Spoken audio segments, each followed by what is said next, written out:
Hey everybody, this is a quick video in case you have an Amana brand dishwasher and you're trying to figure out how to do a reset on it, a hard reset.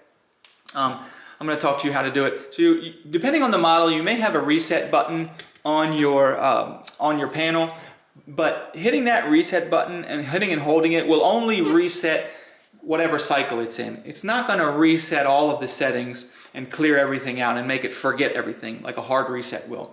The only way to do a hard reset on your Amana is to do it the old-fashioned way, which is to turn it off and then unplug it from the wall. Or if you can't reach the plug, go to the circuit and turn it off at the circuit. And leave it unplugged from the circuit. Leave it disconnected from power completely for at least a minute. And really the longer you can do it, the better it is, because it has more chance for all those just circuits to clear out and forget everything, electronically speaking.